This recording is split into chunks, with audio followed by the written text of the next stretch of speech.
અમદાવાદમાં ચંદોડા ડિમોલેશનનો આજે બીજો દિવસ છે। સતત કામગીરી ચાલી રહી છે। ગેરકાયદેસર બાંધકામ તોડી પાડવા માટે તંત્ર સજગ છે। ચંદોડા ડિમોલેશનમાં પાર્ટ 2ની 90% કામગીરી પૂર્ણ થઈ છે।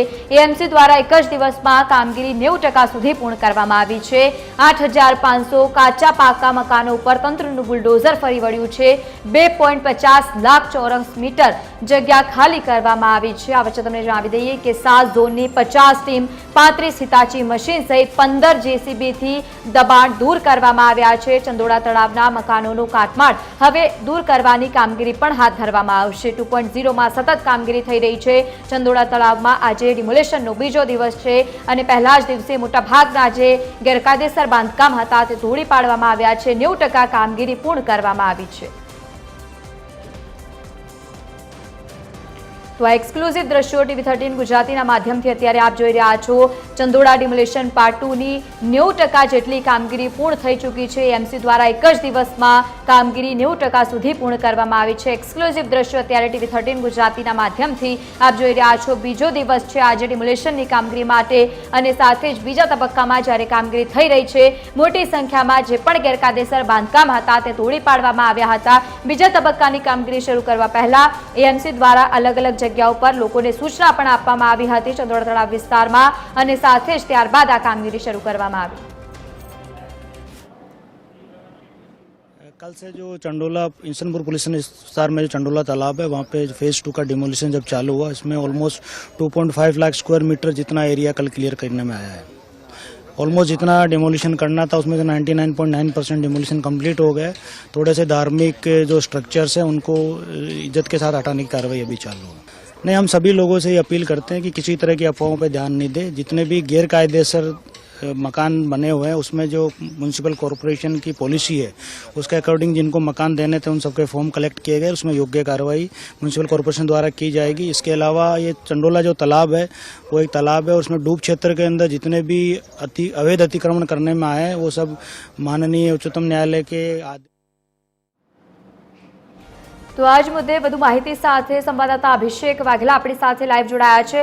અભિષેક, બીજો દિવસ છે આજે ડિમોલેશનની કામગીરીને લઈને પ્રથમ દિવસે મોટા ભાગના ડિમોલેશનની કામગીરી પૂર્ણ કરવામાં આવી છે। કયા પ્રકારની અપડેટ્સ, કેટલી કામગીરી બાકી છે?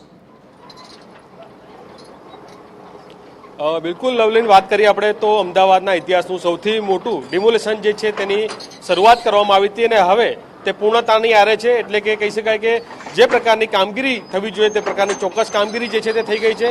આપ સીધા દ્રશ્યો જોઈ શકો છો કે અત્યારે હાલ ચંડોળા તળાવ જે છે તે બે ભાગમાં વહેંચાયેલું છે, મિની તળાવ અને મોટું તળાવ। આપ જોઈ રહ્યા છો અત્યારે હાલ મિની તળાવના દ્રશ્યો જે છે કે જ્યાં જેસીબીની મદદથી અને હિટાચી મશીનથી અત્યારે હાલ આ ડિમોલેશનની કામગીરી જે છે તેને પૂર્ણતાની આરે છે। એટલે કે અત્યારે હાલ જે પ્રકારે કામગીરી થઈ છે તેમાં 90% જેટલું બાંધકામ જે છે તે દૂર કરવાની કામગીરી કરવામાં આવી છે। સાથે સાથે મહત્વનું કહી શકાય કે આ કામગીરીમાં 9 જેટલા ધાર્મિક બાંધકામ જે છે તેને હટાવવાની પણ કામગીરી કરવામાં આવી રહી છે। વહેલી સવારથી તંત્રનું બુલડોઝર જે છે તે આ સમગ્ર વિસ્તારમાં જે છે તે ફરી વળ્યું હતું અને ત્યારબાદ કહી શકાય કે પોલીસના ચુસ્ત બંદોબસ્ત સાથે એટલે કે 3000 કરતાં પણ વધારે પોલીસ કર્મીઓ જે છે તે તૈનાત કરવામાં આવ્યા છે। સાથે સાથે આખા વિસ્તાર સંવેદનશીલ વિસ્તાર જે છે તેનું ડ્રોન સર્વેલન્સથી પણ આ આખા વિસ્તારની પર નજર રાખવામાં આવી રહી છે। કોઈ પણ પ્રકારની અનિચ્છનીય ઘટના ન બને તેની કાળજી રાખવામાં આવી રહી છે। સાથે સાથે કહી શકાય કે આ ડિમોલેશનની સાથે સાથે હવે કાટમાળ હટાવવાની કામગીરી જે છે તે પણ કરવામાં આવશે। સાથે મહત્વનું કહી શકાય કે 35 જેટલા હિટાચી મશીન, 15 જેસીબી જે છે તે અત્યારે હાલ કામગીરી પર લાગ્યા છે। આ મિની તળાવ જે છે તે અત્યારે હાલ અહીં મોટા ભાગના જે બાંધકામ હતા, કાચા પાકા મકાનો તેમજ ધાર્મિક જે બાંધકામ કરેલ હતા તે તમામને દૂર કરવાની કામગીરી કરવામાં આવી રહી છે। સાથે મહત્વનું કહી શકાય કે અત્યાર સુધીની આપણે જો વાત કરીએ તો 2.5 લાખ ચોરસ મીટર જેટલી જગ્યા જે છે તેના મોટા ભાગના દબાણો જે છે તે દૂર કરવામાં આવી રહ્યા છે।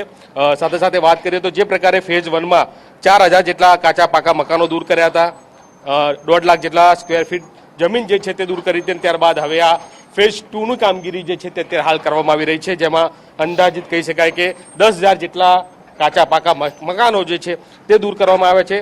સાથે સાથે મહત્વનું કહી શકાય કે જે પ્રકારનું અત્યારે હાલ અહીં તમે દ્રશ્યમાં જોઈ શકો છો કે તમામ આ આખી જગ્યા જે છે તે અહીં ગેરકાયદેસર રીતે એટલે કહી શકાય કે અસામાજિક તત્વોનો છેલ્લા ઘણા સમયથી આતંક હતો। બહારથી લોકો આવતા હતા તે પણ અહીં રોકાતા હતા અને સાથે કહી શકાય કે બાંગ્લાદેશી જે છે તે પણ અહીંથી મળ્યા હતા અને ત્યારબાદ તંત્ર દ્વારા છેલ્લા ઘણા સમયથી આ વિસ્તાર પર નજર હતી અને હવે જ્યારે તંત્રએ લાલ હાથ કરી છે ત્યારે સંપૂર્ણ અત્યારે આપ દ્રશ્ય જોઈ શકો છો કે ચારે તરફ અત્યારે હાલ એએમસીની તંત્રની કામગીરી જે છે તે જોવા મળી રહી છે. તમામ જગ્યા પર બુલડોઝર જે છે તે ફરી રહ્યા છે. આ મિની તળાવ જે છે તેની અંદર આ દ્રશ્યો આપ દ્રશ્યો જોઈ રહ્યા છો કે હિટાચી મશીન જે છે તે અત્યારે હાલ તમામ આ જે જગ્યા જે છે તે આખો ભાગ જે છે તેને જે બાંધકામ કરેલા હતા ગેરકાયદેસર રીતે તે તમામ દૂર કરીને અત્યારે હાલ હવે તે આગળ વધી રહ્યું છે. ધીરે ધીરે કરીને જે પ્રકારનું અત્યારે હાલ આ લોકો લક્ષ્ય લઈને નીકળ્યા છે કે તમામ આ જગ્યા જે છે જે પ્રકારે કહી શકાય કે અસામાજિક તત્વોનો અહીં મોટા મોટા અડ્ડા જોવા મળતા હતા તેમજ કહી શકાય કે એક એપી સેન્ટર હતું. તો અત્યારે આપ દ્રશ્યો જોઈ શકો છો કે તમામ જગ્યા જે છે તે આખી તમામ જે કાટમાળ જે છે તે જોવા મળ્યું છે તમામ જે બાંધકામ હતા તેને દૂર કરી નાખ્યા છે. સાથે કહી શકાય કે અત્યારે હાલ જે પ્રકારે આ ચંદોળા તળાવ મિની જે છે અને મોટા તળાવમાં પણ આ જ પ્રકારની કામગીરી જે છે તે અત્યારે યથાવત જોવા મળી રહી છે.